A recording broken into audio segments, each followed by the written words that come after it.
Hey there, welcome to episode 101 of the Social Business Engine podcast, the podcast where I invite thought leaders from all industries to share their real-world expertise on social and digital communications best practices. I'm Bernie Borges from Find and Convert and your host of the Social Business Engine podcast.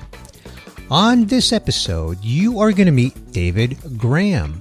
David is Digital Engagement Leader at Deloitte, Africa, where he is responsible for online stakeholder engagement, which includes email communication and employee advocacy across 4 regions, including Southern, Central, Eastern, and Western Africa. David explains how Deloitte Africa complemented its email communication that was sent from a branded account to personalized digital communication sent from staff members and the results that they've experienced so far. This episode is brought to you by our very own Social Business Workshop for Business Development. This workshop is a hybrid of online and personal coaching for sales teams struggling with social media.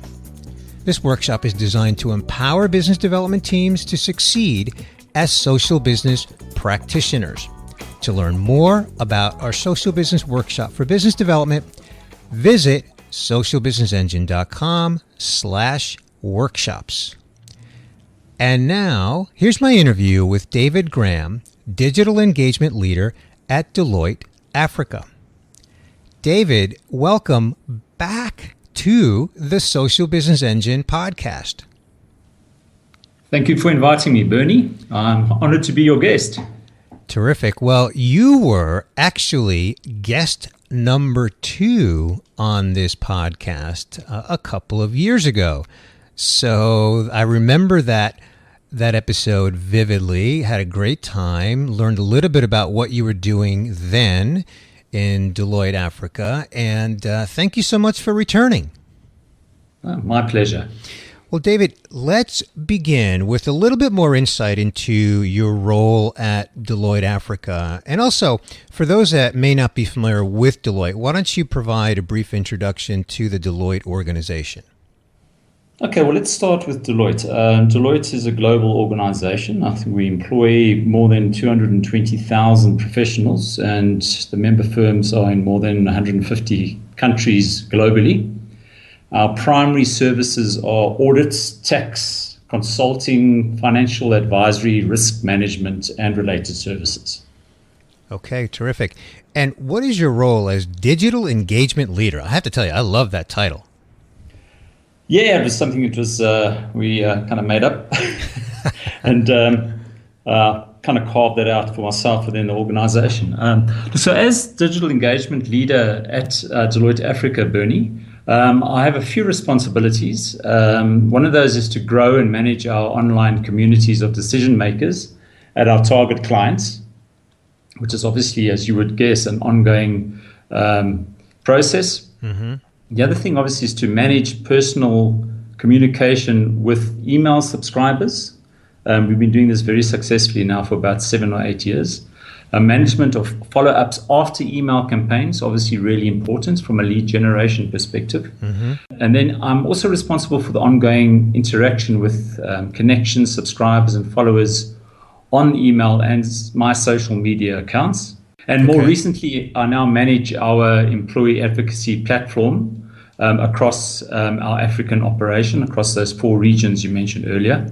Right. I've also recently positioned myself as a virtual coach for all Deloitte staff members on content creation, which I do a lot of, the principles of inbound marketing and social business and LinkedIn.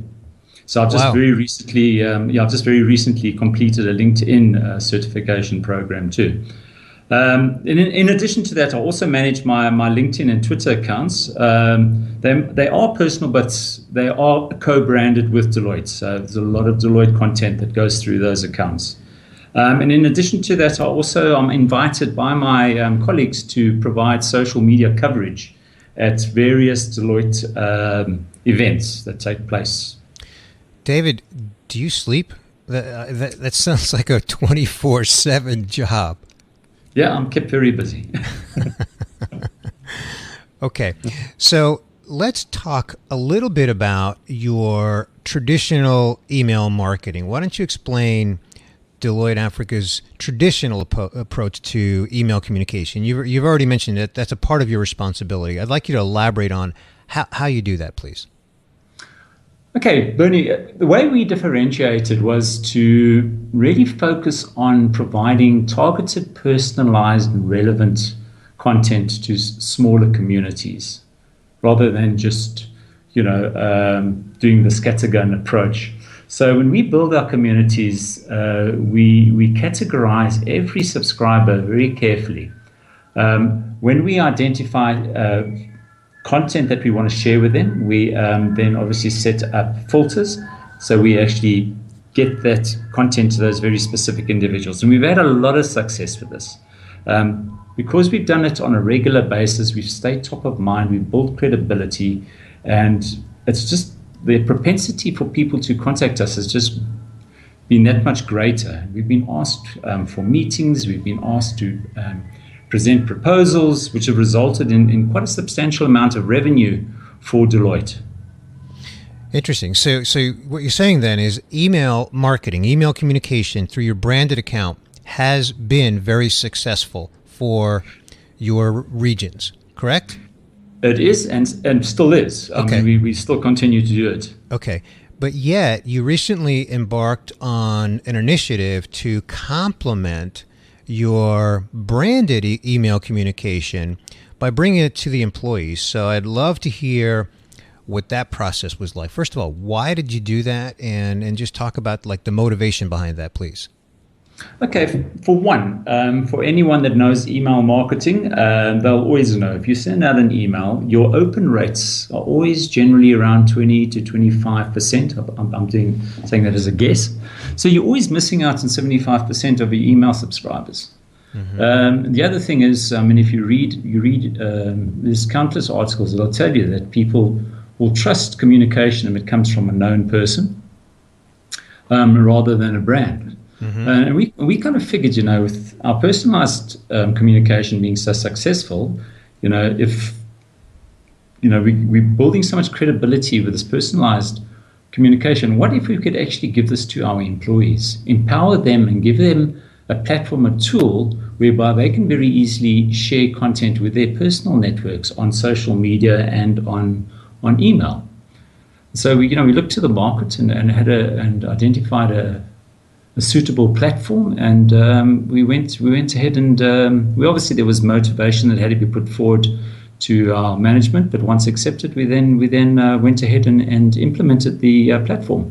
Okay, now David, nothing in business is ever completed without not only a plan but challenges. And I know we were talking before we actually started this recording that you identified 4 specific challenges that you tackled in this employee advocacy program. So would you mind listing each one of those, and let's just talk through them? Okay, so before employee advocacy, we were trying to encourage employees to get onto LinkedIn and update their profiles and do the same on Twitter. We said then, try to encourage them to go and look through our various Deloitte websites, and when they came across decent content that they want to share, use the social sharing links on those particular platforms to share with their content, with their connections and followers. But the difficulty was, and I'm going to talk about these 4 different areas. The difficulty was, firstly, Deloitte's got great content. We produce great content globally, mm-hmm. but it's very widely dispersed. So it's sitting on websites on a US site, on a South African site, on Australian sites, something in Europe.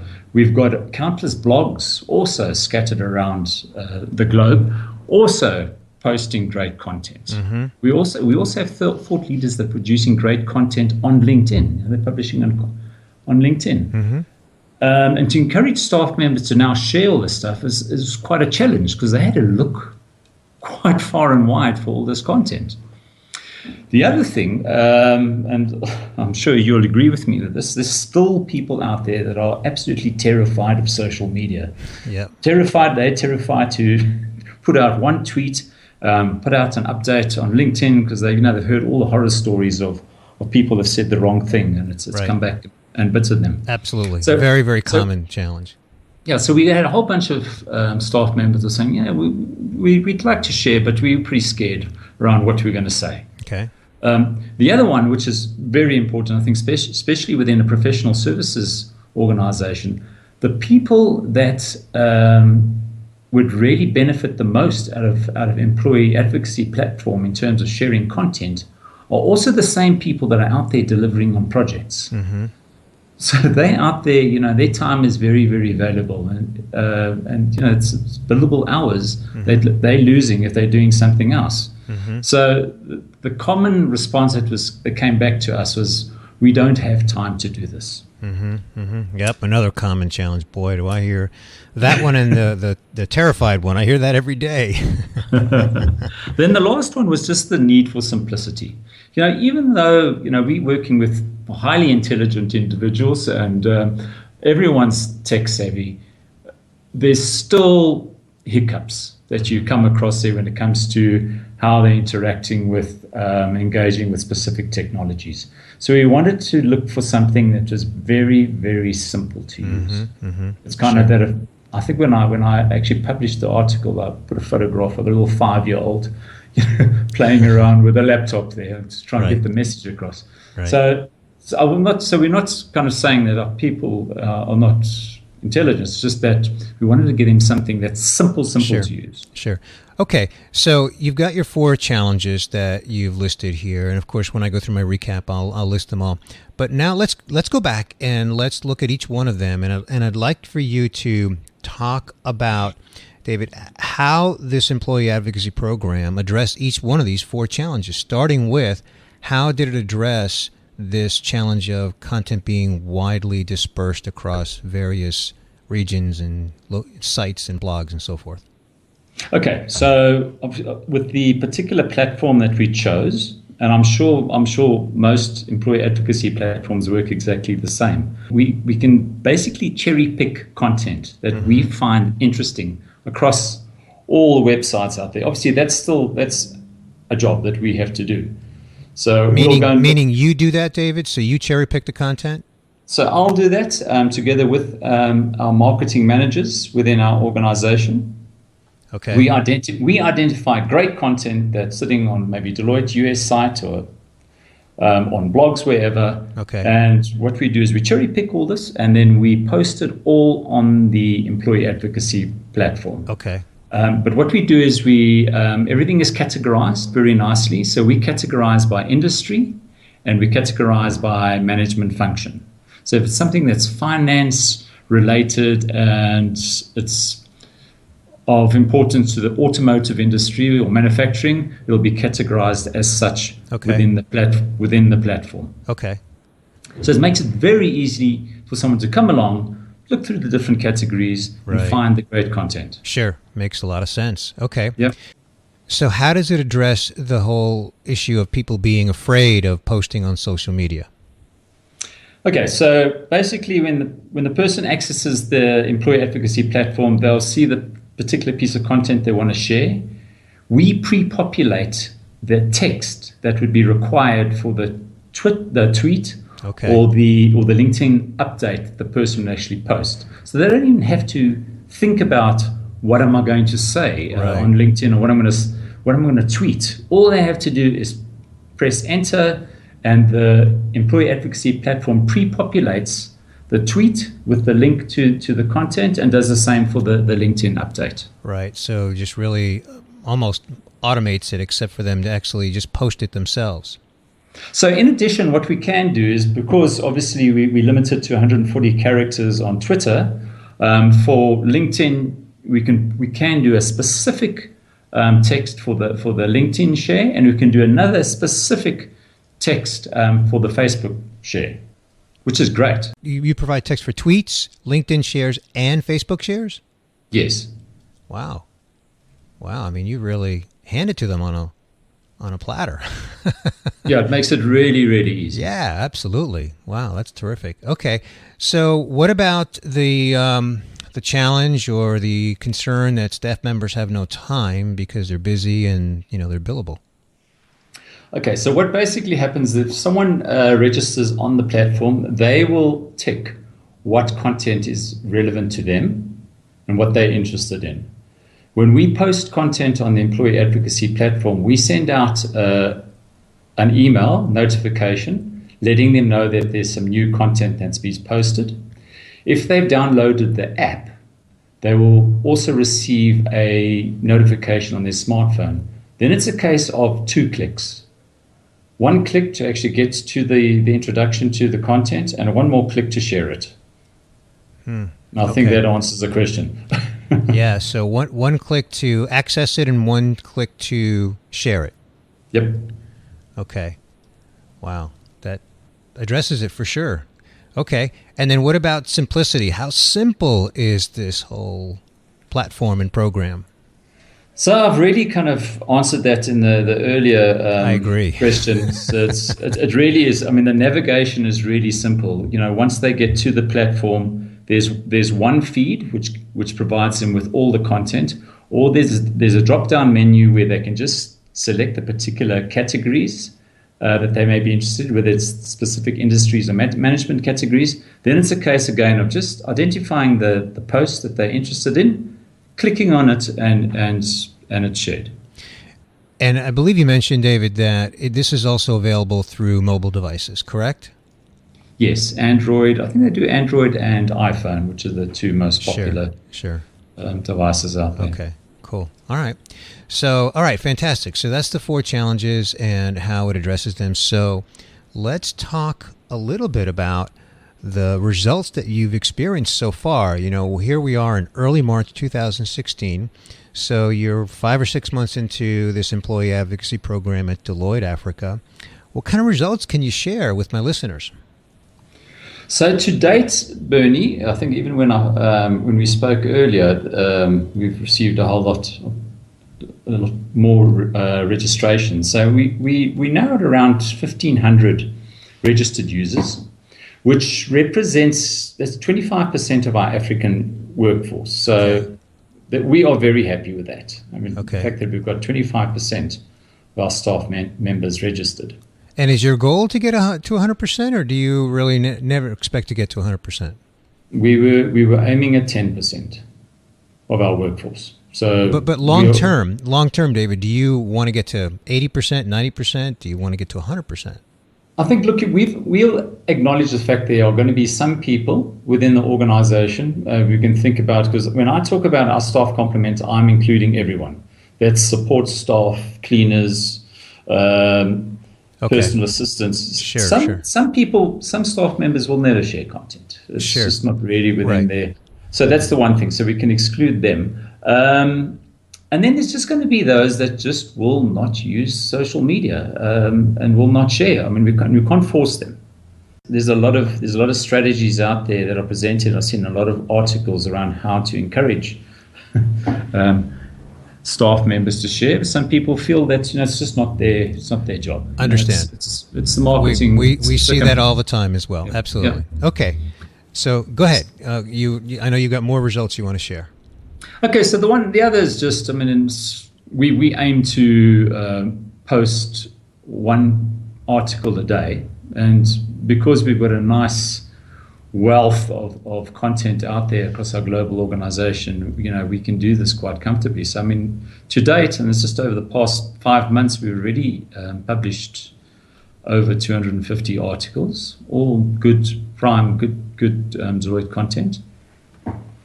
Okay. And then in terms of our registered users, we've had close to 26,000 shares. So that's every time a person clicks and they share on a particular channel, that's counted as a share.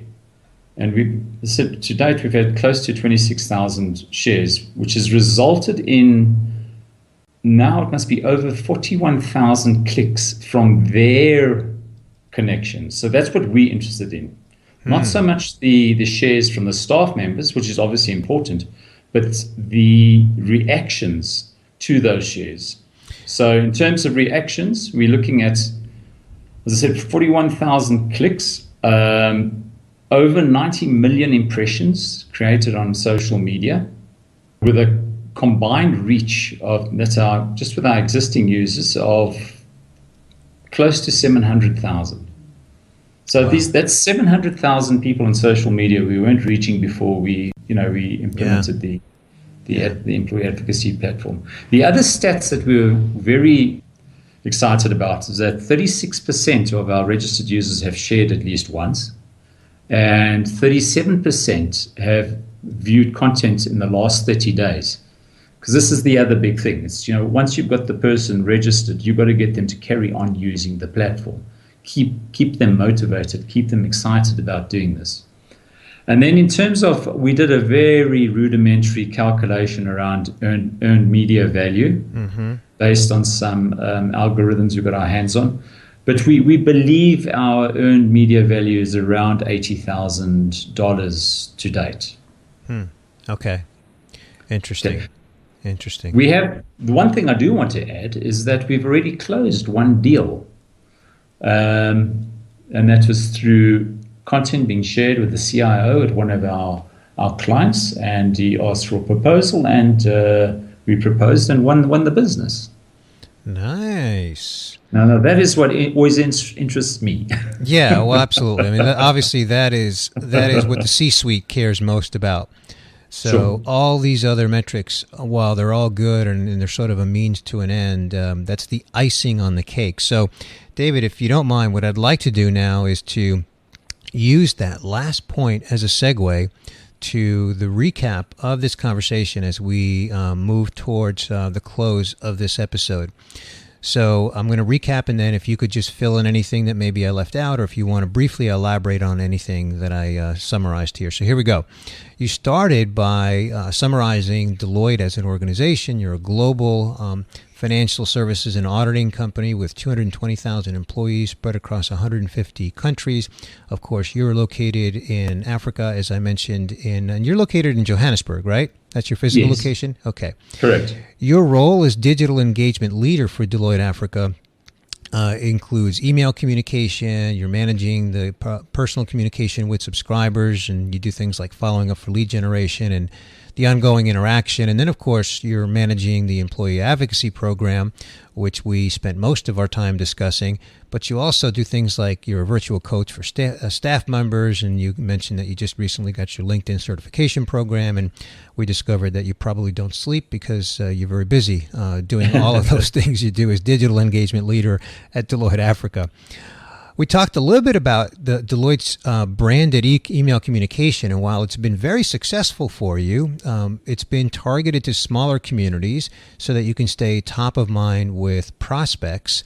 But the motivation to expand it out to employees is that the open rate was only 25%. And I love your point about how, well, there's 75% that we're not reaching. So because people trust communication from a known person more so than a brand, you set out to expand the program to employees. But we talked about the four business challenges that you had in addressing this. And so I want to walk through each of those quickly as well as how you addressed them. And the first one was that the content that you have, which you point out is terrific content, and I'm on your list, so I've seen your content, and I agree it's terrific content. It is widely dispersed. You are a global organization, and a lot of that content is distributed across geographic regions, Deloitte's different websites and blogs. So the employee advocacy program allows you and marketing managers to cherry pick the content and then post it on the employee advocacy program, and you categorize it by industry and by practice function. And that makes it easier for staff members to find it. The other business challenge that you mentioned is that people were very scared. You used the word terrified of social media, especially those that were perhaps new to it. And so what the employee advocacy program has allowed you to do is to pre-populate text for status updates and tweets so that they don't really have to think about it. And so, again, it takes away that fear. And then a third business challenge is that staff members have no time because they're not only busy, but they're billable. They're on projects. So the employee advocacy program, the staff is able to select content that is relevant to them, that interests them, and all they have to do is click twice, once to access the content and once to share it, because you already pre-populated it and you make it easy. And then the fourth one is the need for simplicity. And as you pointed out, David, everything above that we just discussed really addresses simplicity. It's easy to use, it's one feed with all the content, and it's also available through mobile. And then we wrapped up the conversation by you sharing some of the results that you've achieved, which are really impressive results in just 5 or 6 months. You've got 1,500 registered users. That's 25% of the African workforce. You've got over 250 articles that have been posted, over close to 26,000 shares, over 41,000 clicks from those shares. And that's a stat that I like a lot. Over 90 million impressions. You've got a combined reach that's close to 700,000. 36% of registered users have shared at least once. 37% have viewed content in the last 30 days. You estimate your earned media value to be about $80,000. And then the result of all results, the mother of all results, the best result of all, is that you've already had one deal that you can point to that you've closed that is as a result of content that was shared and picked up by a CIO who requested a proposal, and you won the deal. So, David, is there anything that you'd like to elaborate on, or perhaps any correction to anything in my summary? No, that's absolutely perfect, Bernie. One thing I did want to mention is that, obviously you can decide, there's quite a few business benefits associated with employee advocacy platform, and it's also dependent on how you want to use it. Mm-hmm. Some organization will use it just to raise brand awareness. Some organizations will use it to share press releases. Mm-hmm. We've specifically using the employee advocacy platform to enable our thought leaders to get good content to their contacts for conversation starters. Okay. Basically, to get a meeting and get a foot in the door and to sell business. Yeah. Okay. So that's the one thing I wanted to add. Yeah. No, I appreciate that. So actually, speaking of the one thing you wanted to add, I guess you're going to get two things, because I'm now going to ask you, what is the one thing that you would like to advise my listeners as an actionable takeaway from our conversation today? Okay, so just based on our experiences to date, it's one thing putting technology in place. You know what it's like? It's people, processes, technology. Right. The processes and the technology part is normally the easy bit. It's the people bit that's always the tough one. Right. So I'm just saying, even though your company will benefit from an employee advocacy program through increased brand awareness, or attracting new talent, or increasing attendance at events, generating leads and business revenue, you've got to remember that the platform really belongs to your employees, because without them, you're going to get no results. So I'd suggest you do not dictate how they should use the platform and the content that they must share. It's their choice. And it's their personal networks with whom they're sharing. So you can't tell them what they should be sharing with their personal networks. Right. So keep your employees happy, and the business benefits will just be a byproduct. Yep. Terrific. Great advice. The people is the most challenging part, and the platform belongs to them. Terrific. Great advice, David. Well, where would you like to send people online to learn more about you and what you're doing at Deloitte Africa? Bernie, I think people can visit my LinkedIn profile. It's pretty well up to date. If they just Google David Graham LinkedIn, they will find me very easily. Okay, and of course, we'll link that up in the show notes. And I'd love to chat to anyone on Twitter. My handle is @DavidGrahamSA. And if they want to Skype me, I'm David Graham SA. Okay, and it's SA for South Africa, because that's where you're located, right, David? Yes, okay, correct. Terrific. Well, David, thank you so much for sharing your employee advocacy story in Deloitte Africa. It's been very enlightening, and I'm sure very helpful to my listeners. It's been an absolute pleasure talking to you, Bernie. Likewise. Thank you. Well, I hope that you enjoyed my conversation with David Graham, Digital Engagement Leader at Deloitte, Africa. I want to remind you that this episode is brought to you by our very own Social Business Workshop for Business Development. Remember, this is a hybrid online and personal coaching workshop for sales teams that are struggling with social media. This workshop is designed to empower business development teams to succeed as social business practitioners. And that's what this podcast is all about. So to learn more about our Social Business Development Workshop, visit socialbusinessengine.com/workshops. Hey, are you subscribed by email to get our weekly podcast updates that we send every Friday? If not, just visit our subscribe page at our website, socialbusinessengine.com. And whether you're a regular listener to the Social Business Engine podcast, or if this is your first time listening, thank you. I really appreciate your time. And I hope you got actionable insights on this episode and every episode. I hope that you'll push that subscribe button too on your podcast player so that you get each of our weekly episodes downloaded to your player automatically. And I'd really appreciate if you would write a review in iTunes and share your sentiments about our podcast. What you like, maybe what you don't like, how we can improve it. By doing that, others might discover our podcast. We have a direct link to our podcast in iTunes. Just go to socialbusinessengine.com/iTunes. And lastly, I invite you to engage with me on Twitter. I am at Bernie Borges. This podcast is also on Twitter and Instagram with the handle at SB Engine. And we have a Facebook page appropriately named facebook.com/socialbusinessengine. And you can follow our hashtag SBE Show. Well, that's going to do it for this episode. I want to thank my guest once again, David Graham, Digital Engagement Leader at Deloitte Africa. This is Bernie Borges of Find and Convert, wishing you continued success on your social business journey.